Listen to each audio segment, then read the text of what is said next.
Dan Yi-Hyeok, South Korea's most popular actor, is practically a walking guarantee for skyrocketing viewership. Whenever he stars in a show, it's an instant hit, and any product he endorses flies off the shelves in a matter of days. He's the kind of star everyone loves, the kind of celebrity everyone wants to be.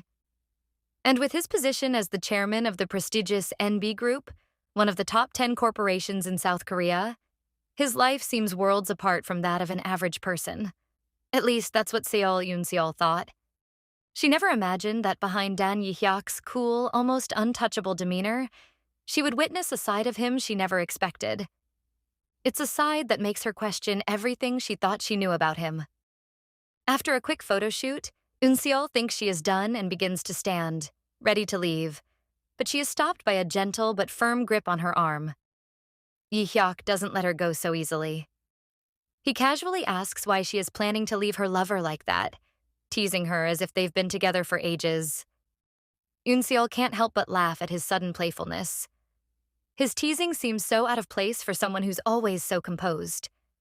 It's almost like he's turning on a charm she never expected, and she is caught off guard. She tells him she is going to leave, but he reminds her of a time when she used to be a little more cute, and jokingly questions how long ago that was. Meanwhile, somewhere on a quiet road, three girls from the idol group known as the ABC Girls find themselves stranded. The old van they're riding in has finally given up, which isn't a huge surprise considering their lack of support and the fact they're still newcomers in the industry. As they wait for help, panic starts to set in. They have just 3 hours until their next big event, and the pressure is building. One of the girls, looking out at the van with frustration, can't help but voice her concern. They're in the middle of nowhere, and they really don't have time for a breakdown. Another one grumbles about how difficult countryside schedules are, clearly not enjoying the situation. A third girl, A, doesn't hold back. She gripes that the breakdown was inevitable, especially since their schedule was so poorly planned.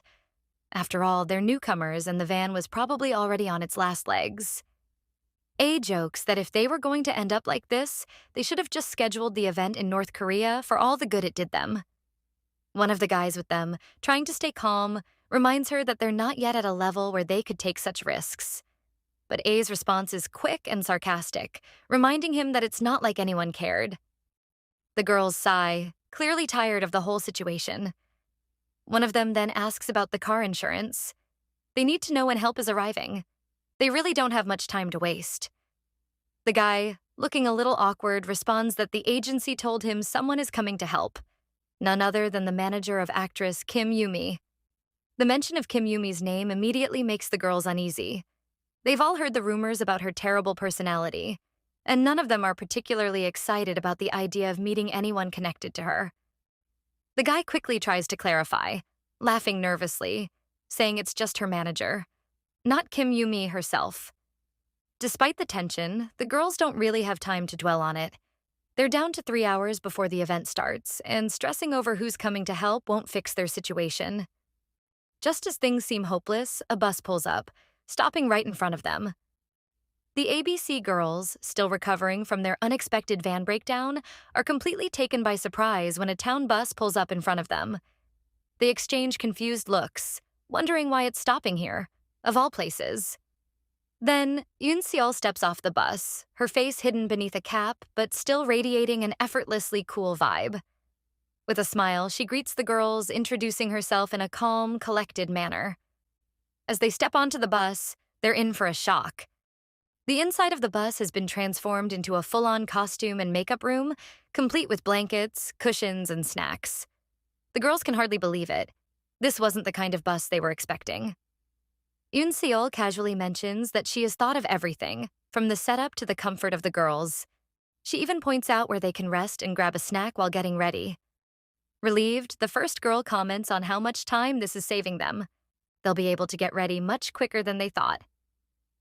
Another girl lets out a sigh of relief, happy that they won't have to stress. Meanwhile, the guy accompanying them is still processing what's happening and asks Eun-Seol how she managed to prepare all of this. Eun-Seol simply shrugs and says it's just part of the job.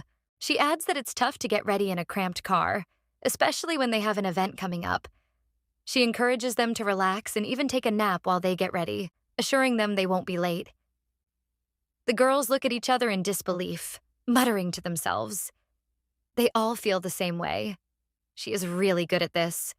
Fast forward a few hours, and the ABC girls are already performing on stage, looking flawless as ever. Meanwhile, the guy who was with them earlier pulls Eun-Seol aside to thank her. He's grateful for everything she did, knowing they would have been in serious trouble without her help. Eun-Seol, ever humble, tells him that she is just doing her job and gets paid for it, so it's no big deal. But the guy insists, saying that most people wouldn't have been able to pull all of this off. The more he thinks about it, the more he's impressed with her skills. Eun-Seol, with a small smile, thinks to herself that she is just good at handling things behind the scenes. It's all she knows how to do. And honestly, she wouldn't have it any other way. Inside the bus, the ABC girls are chatting excitedly about their show when Ace suddenly says she wishes Eun-Seol could be in charge of them all the time. She even adds a sister title to her name, calling her Sister Eun-Seol. The guy with them raises an eyebrow and asks if she is really calling Eun-Seol her sister. A responds with enthusiasm, saying that Eun-Seol is no joke. She is the first person A has ever seen who's so precise at her job. Not only does she keep them on schedule, but she even remembers all their coffee routines. A jokes that Eun-Seol is like an AI, effortlessly perfect at everything. The other girls, listening to the conversation, nod in agreement, all agreeing that Eun-Seol is basically a miracle worker. A then recalls a recent drama she appeared in, where she had a cameo role. She admits that she kept messing up at the film set, despite practicing a lot. She had gotten frustrated and isolated herself in a room, feeling like she wasn't cut out for acting. Her nerves were getting the best of her, and she thought maybe she wasn't talented enough. That's when Eun-Seol showed up to check on her, offering words of encouragement. Eun-Seol told her not to worry about what others thought and reminded her that she was just a newcomer. The pressure to be perfect only made things worse, she said, and that it was okay to make mistakes because she had worked hard and was still learning. With Eun-Seol's advice, A's confidence was boosted, and she ended up performing well during the shoot. For the first time, the director even complimented her. A beams as she recalls the moment, proudly stating that it was all thanks to Eun-Seol, or as she affectionately calls her, Sister Eun-Seol. The guy, curious, asks if Eun-Seol is doing acting coaching now, to which A responds with a laugh. She says that at this point, there's nothing Eun-Seol can't do. Eun-Seol just keeps surprising them. She can drive, cook, give mental support, and even help with acting. A is amazed at how versatile Eun-Seol is. The girls can't help but wonder just who this mysterious, perfect sister Eun-Seol really is. One of the girls on the bus, curious about Eun-Seol, asks why she always wears a hat and doesn't show her face properly. The girls are all intrigued by what she might look like under that cap. Just then, Eun-Seol walks over to their table, asking what they're up to. They casually mention they're just sitting, when one of the girls points to the hat, noticing something on it. Eun-Seol mutters about cleaning it off and, without thinking much about it, takes off the cap. The moment she does, the girls are stunned. Up close, Eun-Seol is even more beautiful than they could have imagined. She casually comments that she didn't bring another hat, so she'll have to go without it for the rest of the day, then walks away. The girls are left speechless, staring at her in awe. One of them wonders aloud if there's a special kind of lighting where Eun-Seol just walked, because she looks even more stunning in person. They all can't help but marvel at her beauty. One of the girls stands up, turning to the guy with them, asking who Eun-Seol really is. She wonders if she is at least an influencer, because there's no way someone that beautiful could just be a regular person. The guy, with a half smile, shakes his head and teasingly tells them that they really don't know anything. The girls, a bit confused, ask what he means. One of them, determined to find out more, suggests that they look up Eun-Seol on the internet. After all, if the guy's acting like she is famous, there must be something about her online. The guy seems hesitant, saying he didn't mean for them to dig too much. He adds that there's a reason Eun-Seol has so many secrets. The girls ignore his warning and start searching. After a moment, one of them exclaims in disbelief, covering her mouth as she stares at her phone. She can't believe what she is reading. With wide eyes, she blurts out that Eun-Seol is listed as an attempted murderer. The girls freeze, staring at the phone screen in shock. They never expected to uncover something so unexpected. The atmosphere shifts from admiration to pure confusion as they all try to make sense of what they've just discovered. The girl who had been searching the internet can hardly believe what she is reading. She finds out that Eun-Seol was once a child actor, known back then as Eun-Seol. At just 12 years old, she was involved in a shocking crime, an attempted murder on her co-star. The headline grabs her attention. Child actor commits attempted murder on co-star. There's even a video of Eun-Seol confessing to the crime. The girl, now completely stunned, mutters to herself, "What is this?" Eun-Seol is now working as a manager. The girls are all in disbelief, processing this new information. But it gets worse. The victim of her alleged crime? None other than the famous actor, Yi-Hyeok. The revelation leaves the other girls gasping, unable to wrap their heads around it. The scene shifts to show a much younger Eun-Seol, back when she was a teenager. The paparazzi swarm around her, their cameras flashing relentlessly. A reporter calls her name, but as soon as she turns, his tone changes. He asks her, with a mix of fear and anger, why she committed such a terrible act. He's referring to the scandal about the attempted murder. Eun-Seol, just a little girl at the time, freezes in fear. She mutters a quiet, "sorry," clearly terrified, and the crowd's response is immediate.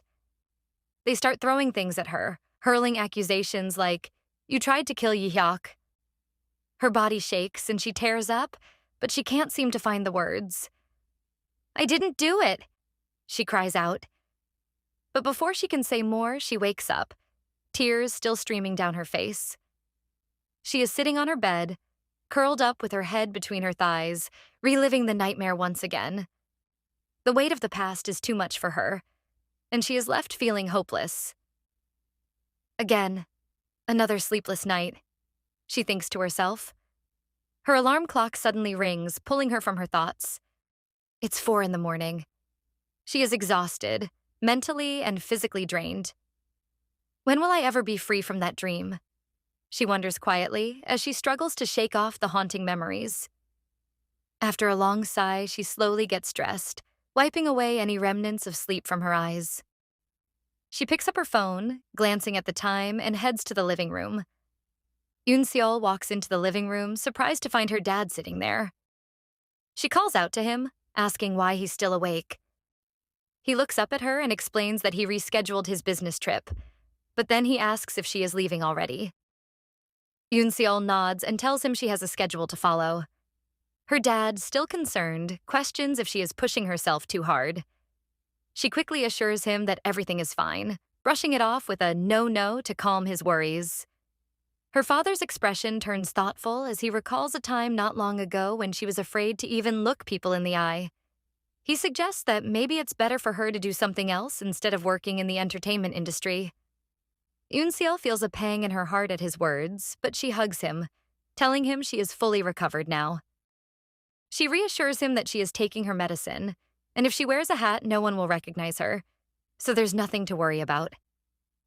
She tries to lighten the mood as she gets ready to leave, but her father can't help but mutter quietly to himself. His voice cracks slightly as he reflects on how he couldn't even wish her a happy birthday. Eun-Seol doesn't hear him, but the sadness in his expression is unmistakable. It's a quiet moment of regret that he's left unspoken as he watches her walk out the door. Eun-Seol notices the ABC girls watching a video of the scandal involving her from years ago on one phone. She steps closer and calls for their attention. The girls quickly scramble to hide the phone, clearly embarrassed. Seol squats down in front of them, apologizing for interrupting. She kindly asks if she can share something with them. She reassures them that she is not the villain the news made her out to be, and there's no reason to be afraid of her. The girls, still a bit flustered, apologize, admitting that they were just curious and it wasn't meant to be mean-spirited. The guy who came with them speaks up, telling the girls they could have just asked her personally instead of looking up old videos. The girls nod in agreement, acknowledging that their curiosity got the best of them for no good reason. Seol then asks what they're up to, and they mention they're filming for a talk show. One of the girls, trying to keep things light, asks Seol if she still knows Yi-Hyeok. The moment she asks, Seol's face falls, and she lets out a deep sigh. "It's okay if you don't want to answer," the girl says, noticing Seol's sudden shift in mood. Seol, looking distant for a moment, responds that they're no longer in touch. She adds that it's only natural for them to not know each other anymore. As she speaks, her mind drifts back to a time when she used to be in front of the camera, surrounded by people who admired her. She remembers the dreams she once had of being an actress and manager, but now looking back, it all feels pointless. She shakes the thought away, still unsure why she can't completely quit the industry. Her heart feels heavy as she thinks of the time she worked alongside Yi-Hyeok. "The more famous he gets, the more infamous I become," she reflects bitterly. "Now I'm known as the one who almost killed an actor." It's a far cry from the career she dreamed of. Suddenly, the quiet is broken. From behind her, a voice interrupts her thoughts. It's Yi-Hyeok, standing there unexpectedly. He says, "You made me sad." Seol's eyes widen in shock, her breath catching in her throat. "Dan," she manages to say, her voice barely above a whisper. The rest of the group is equally stunned, staring at him in disbelief. "Yi-Hyeok, the actor," one of the girls whispers, clearly in awe of his sudden appearance. It's been a while since Eun-Seol has seen Yi-Hyeok, and she is unsure how to respond when he greets her. She stands there, caught off guard, and her mind drifts back to when they were young. Back then, they were just kids, acting together as siblings in a drama. Yi-Hyeok, the so-called treasure of Asia, was an acting prodigy with talent, fame, and a background that only enhanced his career. People couldn't stop talking about him. Meanwhile, Eun-Seol remembers the darker side of it all. She has avoided him for years, and the memories come rushing back. To her, he is the one who led her down the path to the abyss. Now, he's standing in front of her, casually starting a conversation, and she can't help but wonder, why is he talking to me? She greets him hesitantly, keeping it polite. He asks about her career, wondering if she is still an idol. Eun-Seol quickly corrects him, explaining that she is a manager now, not an idol. Yi-Hyeok seems surprised, then remarks that her company is wasting her talent. She can't help but feel confused by his comment. Wasn't he the one who once disliked her? She watches him as he casually chats with the director, wondering what this all means. The director tells Eun-Seol to wait in the car. Apparently, she shouldn't be around to attract attention. The thought crosses her mind that it's probably better to stay out of sight. After all, everyone still remembers the incident from 15 years ago, and it's definitely safer for her to not stand out.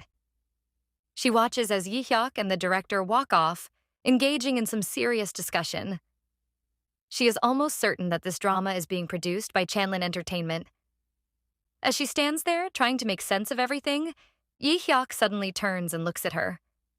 She is caught off guard, thinking, "Great, now I'm getting stared at. I'll be lost in no time at this rate." But just as she thinks that, he surprises her again by smiling and saying it was nice to see her. He casually mentions they should meet again sometime. Eun-Seol, still processing the situation, stares at him, wondering what just happened. Later, Eun-Seol sits at a table in Café Velour with the ABC girls. They stare at her, all of them clearly bursting with questions, but no one's brave enough to ask. After a moment of silence, Eun-Seol decides to break the tension. She leans forward and tells them that if they have any questions, they should just ask already. One of the girls with short hair nervously grips her coffee cup. It's almost like she is using the cup as a shield. She hesitates, clearly unsure if it's okay to ask, but eventually she manages to spit it out. The question hangs in the air, and the girls look around awkwardly. Eun-Seol can feel the weight of their curiosity. The girl asks, with a mix of anxiety and wonder, if it's true that Eun-Seol almost killed actor Yi-Hyeok. The entire table goes still. Eun-Seol's head drops for a moment. She doesn't speak right away, and for a second, it's like the room is holding its breath. Finally, she nods and says that whatever they saw on the news is true. The girls exchange shocked glances. It's clear they didn't expect her to confirm it so easily. "Hey, One of the girls frowns and speaks up. She seems unconvinced by Eun-Seol's answer. She asks if there's some sort of explanation that Eun-Seol can't give, or maybe doesn't want to give. A had just met Yi-Hyeok moments ago, and from the look on his face, she didn't see the typical expression of someone who had been nearly killed. In fact, she thought he seemed pretty relaxed, almost friendly, while Eun-Seol looked more like someone who had been through the ringer. Eun-Seol stays quiet. A's words sting because in some way she is right. She knows the truth, and it doesn't fit the narrative people have been fed. But she can't explain it. Not here. Not now. A, sensing Eun-Seol's discomfort, softens her tone and says she'll stop if it's too much for her. But then she adds something that catches Eun-Seol off guard. She tells her she trusts her, just like Eun-Seol had trusted and helped them. The sincerity in A's voice makes Eun-Seol feel a little lighter, even if only for a moment. She doesn't say anything back, but the quiet weight in the room shifts slightly, and for a brief second, everything feels okay. Eun-Seol takes a deep breath before speaking, as if bracing herself. She tells the girls that she can't share everything, but she'll tell them a secret. She admits that she has stage fright. After everything that happened and the apology video that followed, she received a lot of harsh criticism. She was just 12 at the time, and it was overwhelming. It felt like too much for someone her age to handle. She looks at them and continues, explaining that, as idols themselves, they should understand how difficult it is to block out those negative words.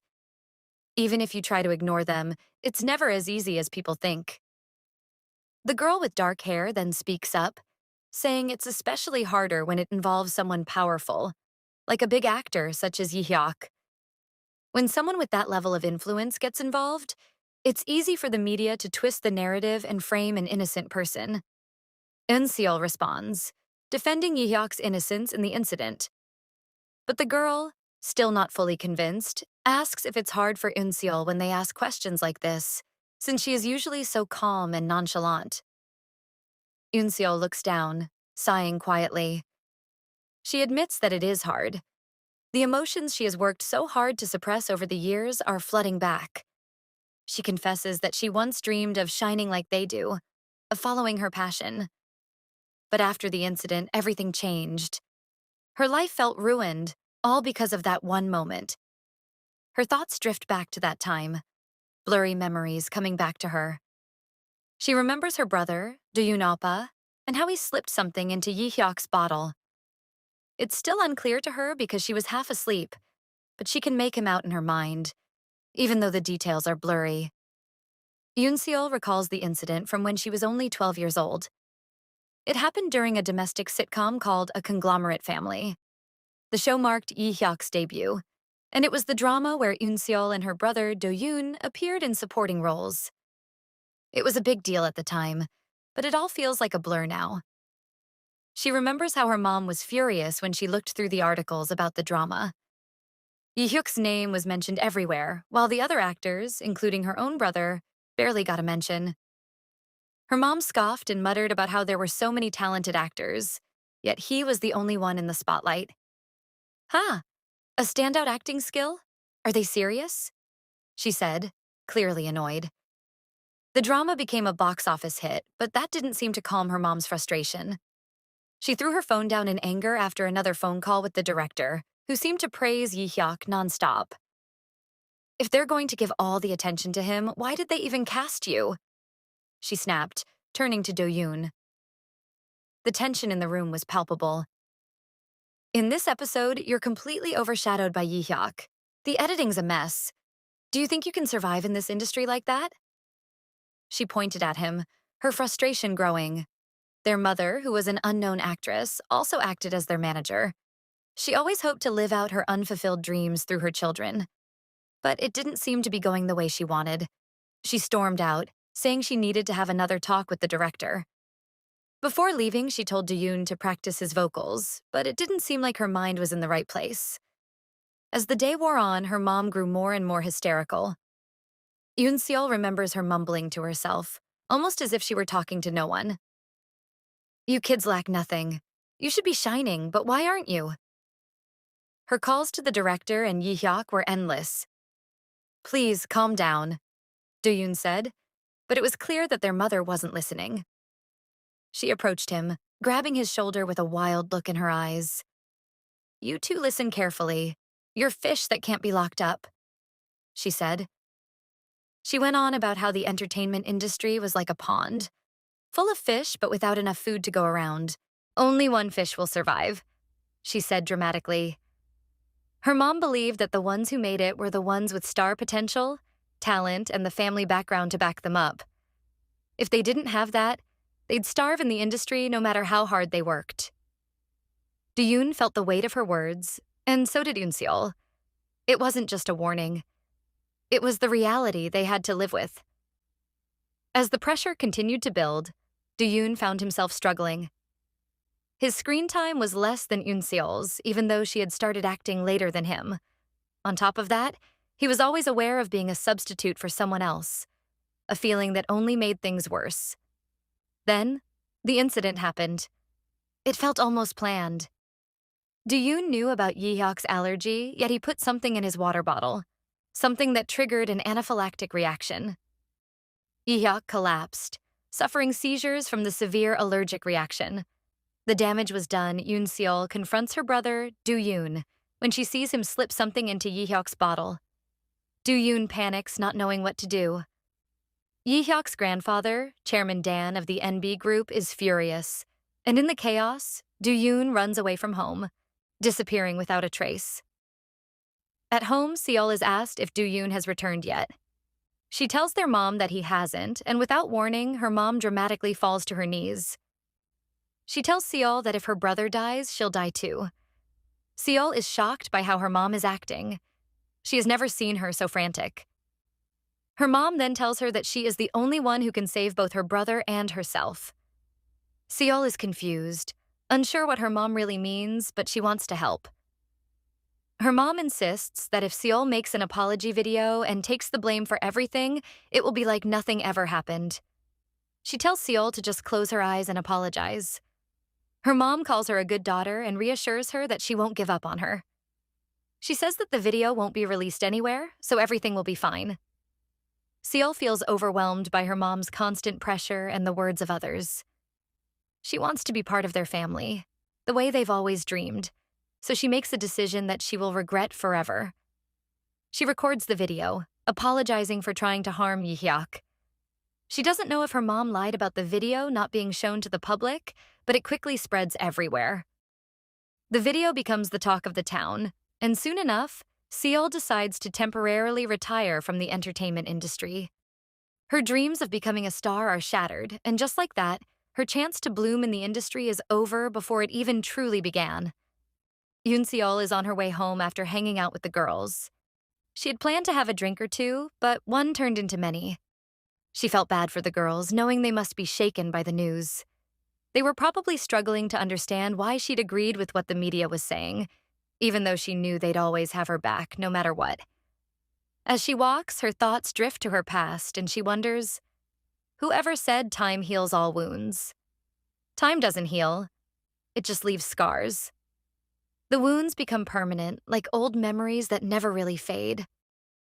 She shakes her head, thinking about how June 18th feels different this year. It's her birthday, but no one's wishing her well. Not a single message. Not a single call. She laughs to herself bitterly, wondering if anyone even remembers. While walking, a couple of guys notice her. They comment on her looks and start talking about wanting to approach her. But then, one of them pauses, squinting his eyes like he's trying to figure something out. He mentions how her face seems familiar. She feels a chill as they keep staring, their eyes sharp and judging, like those moments when the industry turned its back on her. It's one of those days where it feels like the world is judging you, and you're just trying to keep moving forward. She picks up the pace, her heart racing. She tries to shake off the guilt and self-blame creeping up on her. If only things were different. But she knows deep down that this is her reality now. As she picks up speed, she can't help but think, it's my fault. And the words echo in her mind. But there's no one to hear it but herself. Eun-Seol arrives at her apartment and calls out, "Dad, I'm back," but quickly remembers that he's away on a business trip. She stops short when she sees a man's shoe at the doorstep. There's clearly someone inside. Tension builds in her chest as she hears her name being called. She looks up to see her brother, Do-yoon, standing there. He asks why it took her so long, but she just stares at him, still processing the situation. She asks how he got in. He shrugs and casually explains that her password is too easy. It's always been her birthday. Eun-Seol doesn't even try to hide her frustration as she walks past him, saying she didn't know he was coming and that she has nothing to say to him. As she moves past him, she reminds him of the time she told him that if he ever approached her again, she'd kill him. But just then, he grabs her hand, saying it's a bit unfair that they're family. Eun-Seol yanks her hand away, telling him that he only treats her like family when it's convenient for him.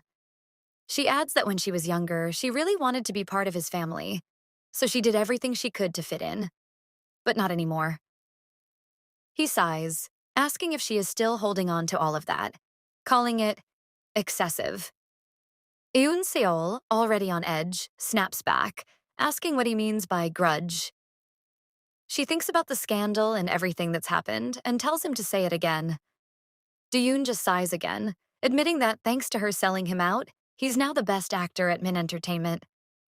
He continues, saying that if he wanted to, he could stop the ABC girls from working or have Kim Yumi fire her. He pulls out a card, stretching it toward her, and tells her that one last time, she should accept the card, quit her job, and leave the industry. He says no matter how hard she tries, she has no future in acting, and she should just stay home quietly. He offers to arrange a marriage for her, saying that every woman dreams of it. He mentions that she is good-looking, so men will surely come after her. Eun-Seol has had enough. She picks up a shoe, and with all her frustration, slams it right against his cheek, cutting off his sentence midway. Eun-Seol's emotions overflow as she cries out, asking how her brother can be so clueless about her life. She is frustrated, hurt, and crying as she wonders how he could say something like that. Do-yoon rubs the spot where she hit him earlier, clearly annoyed, and grumbles about his shoot tomorrow. He casually tosses a card onto the table and says he's done talking. As he prepares to leave, he tells her to quit her job and use the card, then adds that she should avoid Yi-Hyeok at all costs. Eun-Seol is taken aback and asks what he means. He explains that he's heard she met Yi-Hyeok and warns her that he's scared. He says that if Yi-Hyeok finds out about the incident, they'll both be in serious trouble. His tone is sharp, like he's threatening her. After he leaves, she lies on the sofa, clearly in a bad mood.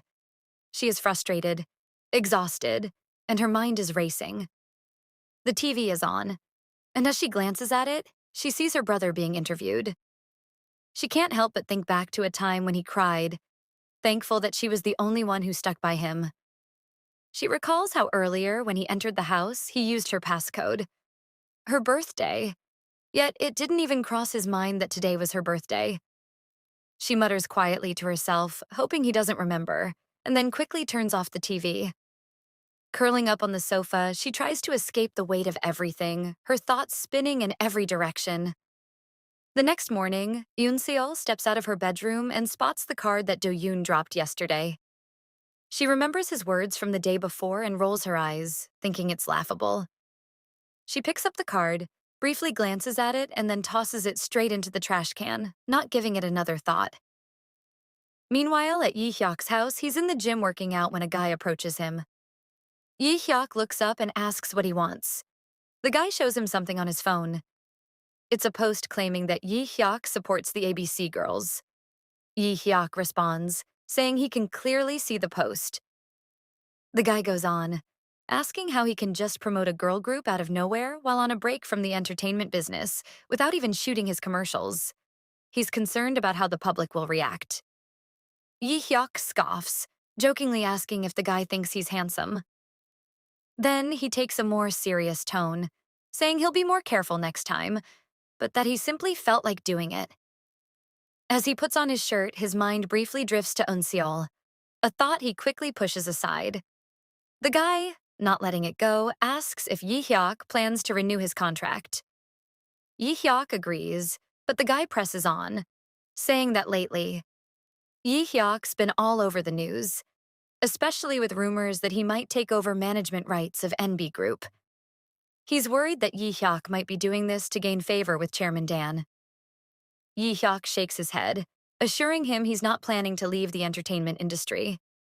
He explains that he has no intention of taking over the company. In this Confucian-style family, they pass down the company to the grandson, but he wouldn't even want that responsibility in the first place. The guy questions why he's taking care of his grandfather then. He suggests that maybe it's just to get some brownie points. Yi-Hyeok flatly denies it, stating that he's not looking for anything like that. The real reason he's been doing all this is because he needs something from Chairman Dan. The guy hesitates for a moment, curious, and asks what it is. Yi-Hyeok responds that it's something related to his mother. The guy pauses, then encourages him to get it as quickly as possible. There's a secret about Yi-Hyeok that everyone in Korea knows, though it's something rarely talked about. It's tied to his mother, Dan Lena, and the tragic incident that shaped his life. Dan Lena was Chairman Dan's pride and joy. She was a free-spirited artist, and Chairman Dan supported her in everything, except for one thing. She wanted to marry a man who had neither a home nor a family, a choice Chairman Dan could never approve of. Even after he offered to arrange a suitable match for her, Dan Lena refused. Unable to get her father's approval for her love, Dan Lena decided to run away and start a new life in Morocco. But just after giving birth to Yi-Hyeok, things took a terrible turn. Not long after, she was killed. Years ago, 6 bodies were found in a private house in Morocco. 2 of them were confirmed to be of Korean descent. Among the dead was Dan Lena, the famous painter and the second daughter of NB Group's chairman. Her death shocked everyone. The only survivor of the tragedy was her son Yi-Hyeok, who was the sole witness and placed under police protection for his testimony. He only recalled hearing an Uncle Brandon threatening to take money. When Brandon was arrested, he confessed that he had learned Dan Lena was the daughter of a powerful family and had planned to extort money from her. After the tragedy, Yi-Hyeok, now an orphan, was sent back to Korea to live with his grandfather. Before her death, Dan Lena had written one final letter to her father. In the letter, she explained that although she had been foolish to leave home, she had always thought about him and the family. She shared the news that she had given birth to a son and was living happily. She admitted that only after becoming a mother herself could she understand her father's feelings. She also mentioned she would introduce him to her son someday, hoping her father would love him without any prejudice.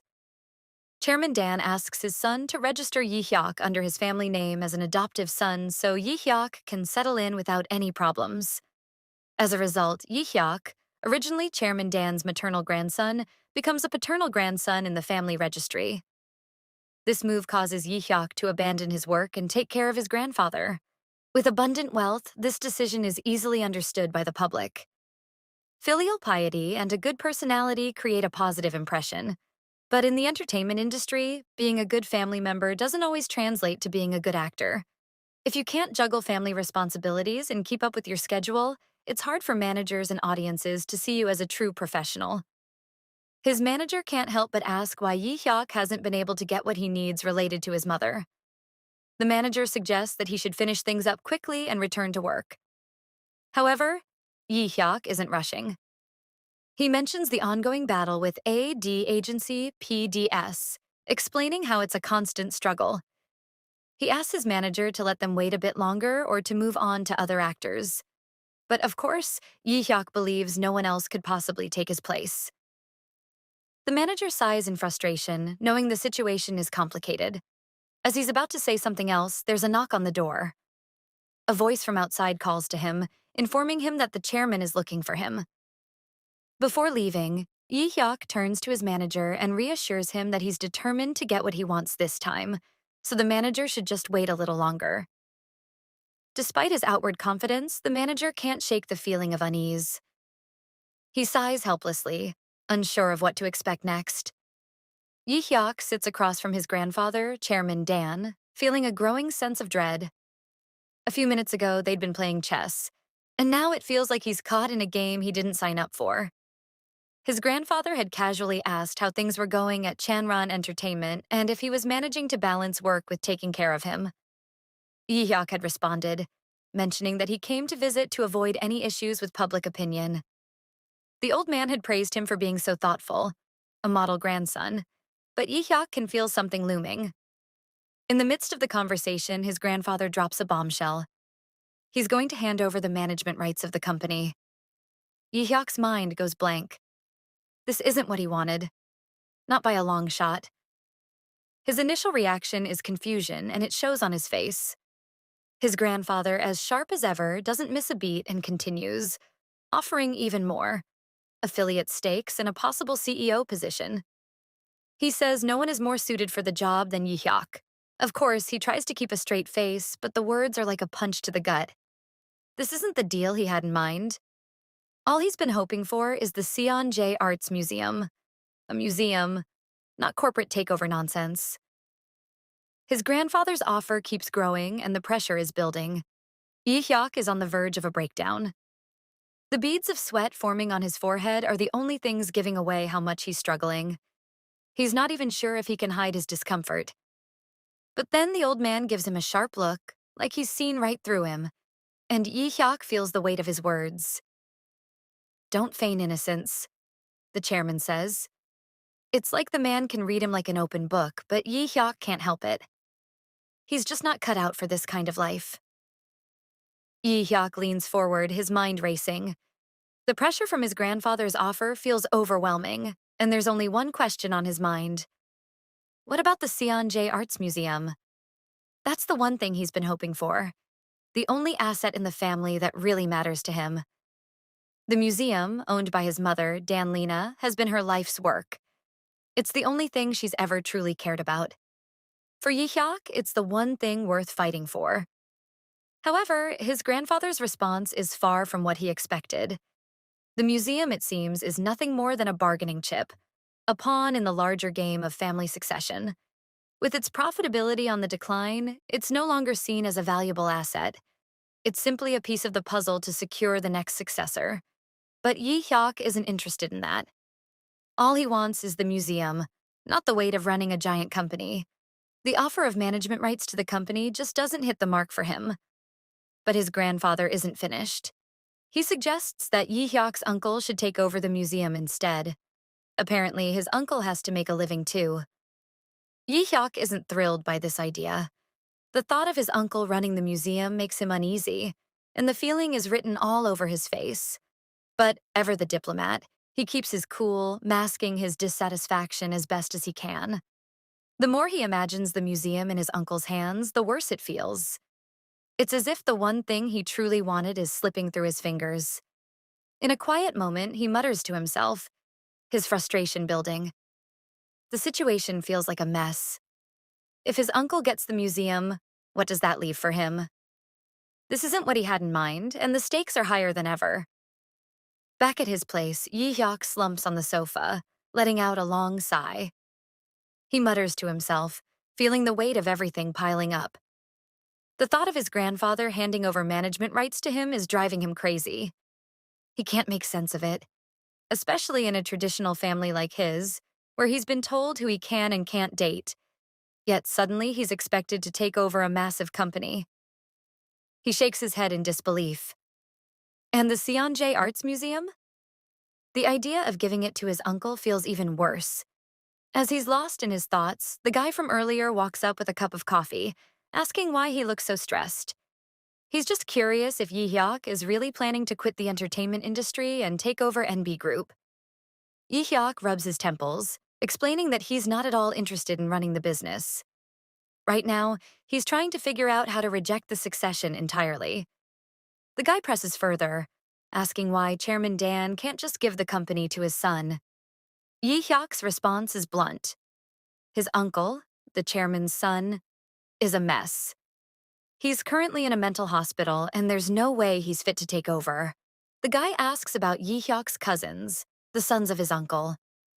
Yi-Hyeok is quick to answer, explaining that the eldest son is a prosecutor who's been stealing from the company and sending the news out to the press, making him totally unfit for the role. When the guy asks about the second son, Yi-Hyok's expression darkens. He mentions that his second cousin is an artist, but the man is a walking disaster.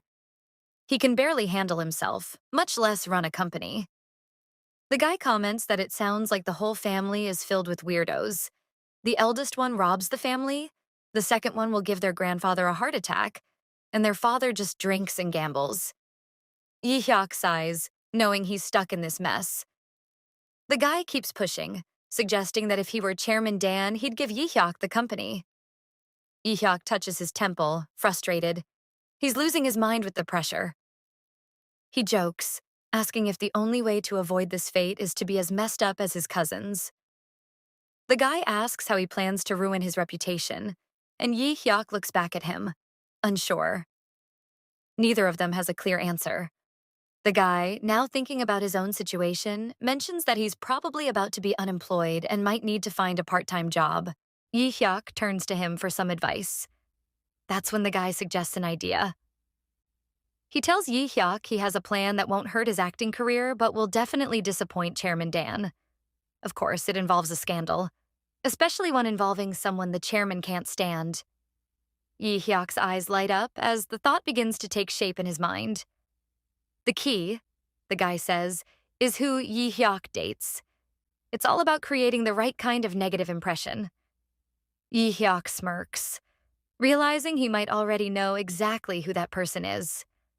Eun-Seol, the woman who tried to kill him. Now that's a scandal the chairman would never get over. The plan starts to feel less like a joke and more like a strategy. The gears in his head start turning. This might just be the way to get out of the family mess without taking over the company. Eun-Seol stands in the makeup room, her clothes stained with coffee, unsure of what to say. Her boss, Kim Yumi, is furious, pouring out the rest of the coffee.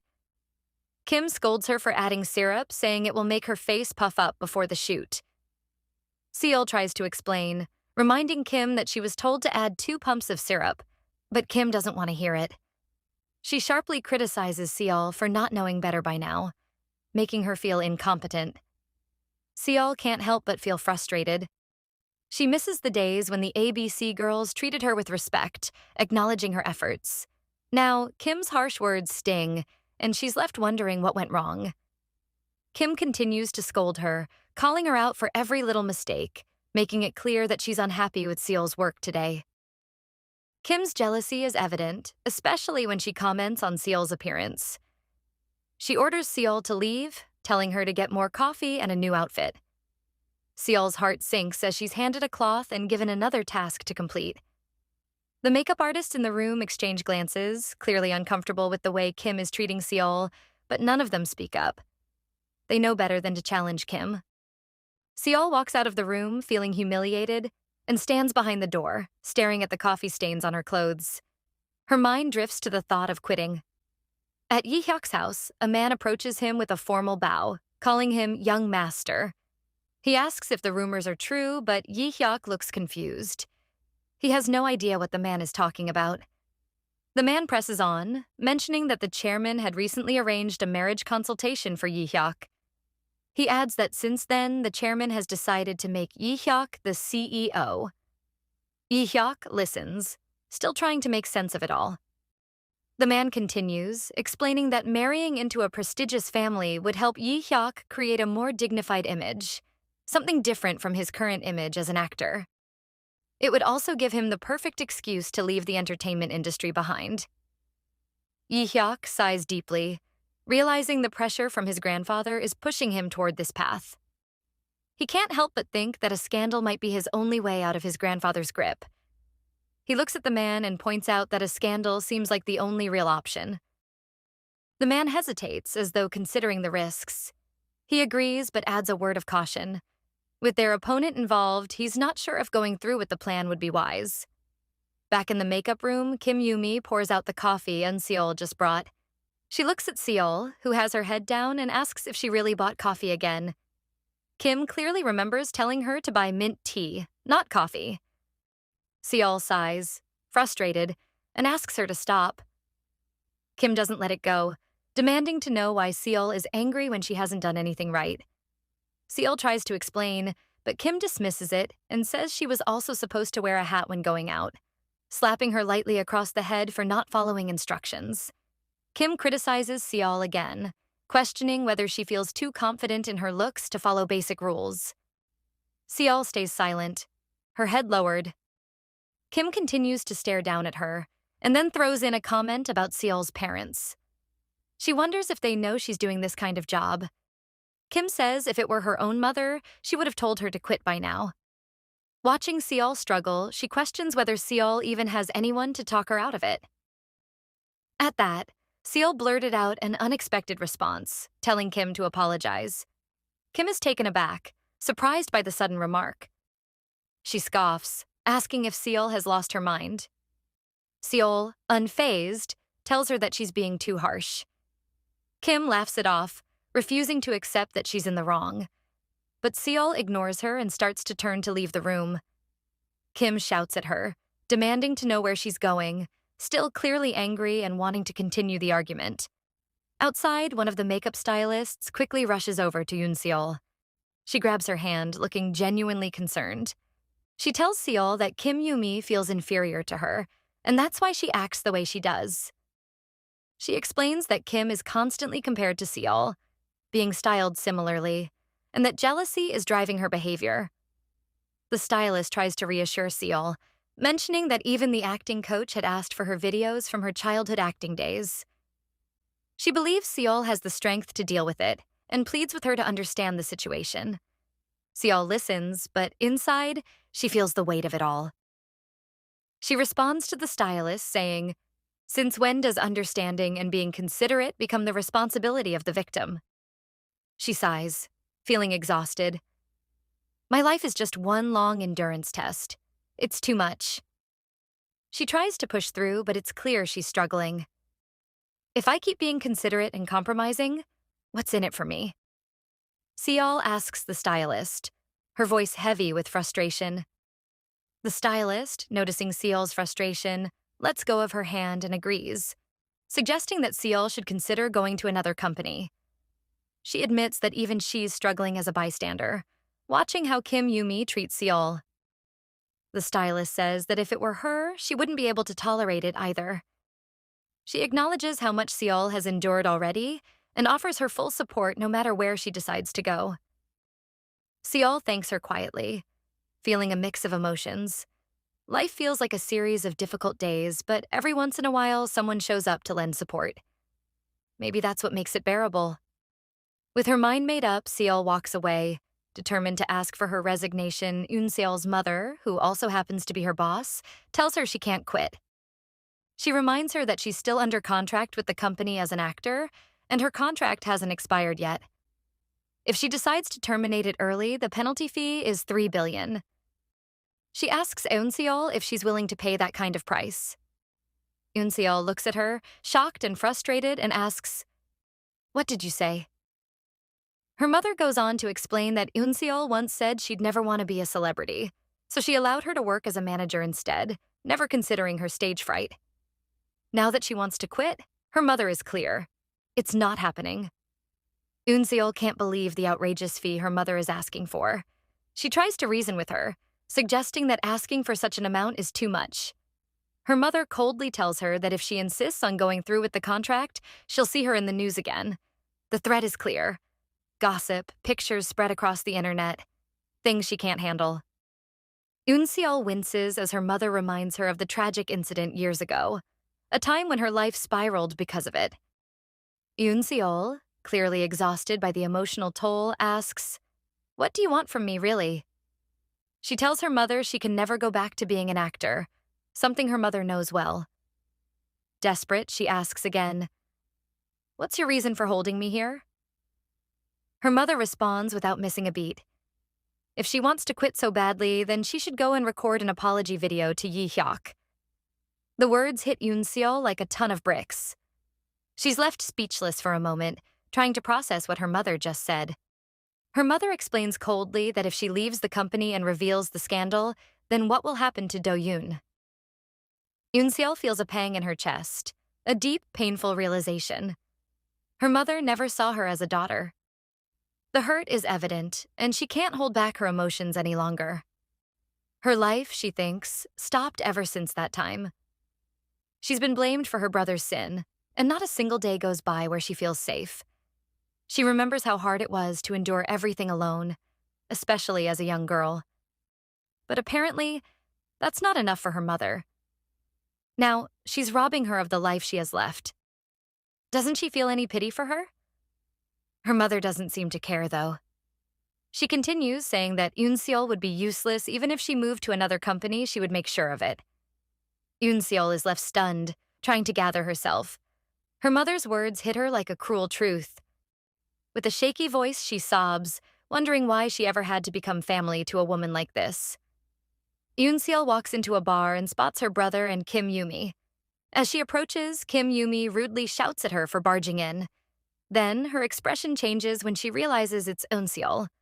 She's surprised, asking how Eun-Seol even knew about this place. Eun-Seol can't help but think to herself that now she knows the truth. Her brother and Kim Yumi are seeing each other. No wonder Kim Yumi's been making her life miserable. Eun-Seol can feel the sting of betrayal, but she pushes it aside and focuses on what she came for. She walks up to her brother and says it's time to talk. He tells her to step outside with him and asks Kim Yumi to wait, assuring her that he'll be back soon. Outside, Do-yoon asks why she came all the way here and what she wanted to talk about. Eun-Seol takes a deep breath and tells him she's decided to quit the company, just like he suggested. He responds with a simple, "Good job," but Eun-Seol isn't finished. She tells him about their mother's ridiculous condition for quitting. Either pay a 3 billion penalty fee or record another apology video to Yi-Hyeok. Do-yoon is stunned, completely caught off guard by the news. Eun-Seol tells him to go and persuade their mother, but he offers a suggestion instead. He casually asks if she can't just record the video again. He laughs a little, not caring to see the gravity of the situation and not caring how she feels about it. Eun-Seol, fed up, looks at him and points at his chest. She asks him if he really thinks her life is that simple while he's enjoying himself at a bar. Meanwhile, she's struggling with mental health problems, harassment at work, and the emotional toll of her family. She doesn't hold back, calling out the fact that he's dating the very woman who's been tormenting her. She asks if her life seems easy to him and challenges him. If ruining someone's life is so simple, should she go ahead and ruin his too? Eun-Seol is done with being patient. She tells him not to think she'll tolerate this just because he's family.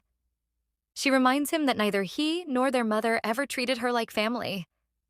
She's been the one to always help him, even taking the blame for things she didn't do, like almost killing Yi-Hyeok. She's had to work hard and survive on her own while battling mental health issues and taking medication. She's had no one to turn to. Eun-Seol tells him that before she goes to Yi-Hyeok and exposes everything, she's giving him one last chance to fix things. Starting tomorrow, she won't be going to work, and now it's up to him to persuade their mother to let her go. She turns to leave, but then stops, walks back, and holds out her hand. She tells him to give her his card, saying she'll be living on it for the time being. Do-yoon stands there speechless as Eun-Seol walks away, leaving him frozen in place, unable to say anything. Eun-Seol stands outside the building, the rain pouring down around her. She feels like her mind is miles away, lost in her own thoughts. She's on the verge of tears, everything weighing on her. She keeps telling herself it's all her fault. She can't shake the feeling that everything around her is falling apart. Just as she's about to break down, a voice pulls her out of her spiral. Yi-Hyeok appears behind her, his tone soft as he asks if she's okay. She doesn't look well, and he can see the exhaustion in her eyes. Eun-Seol, frustrated and not wanting to deal with him, tells him to go away, that it's none of his business. He stands there for a moment, not budging. He agrees. It's none of his business, but then says something unexpected. He mentions how on rainy days, when no one is around, or when she's crying alone, maybe that's when someone should care enough to step in. He tells her that, technically, her pain is his business too. He tells her that, technically, this is also his business. She asks what he means. He then asks if it wasn't her, the person who tried to kill him. Enjoying this recap so far? Comment Eun-Seol below for part 2. Also, don't forget to like, share, and subscribe. Until next time, ciao.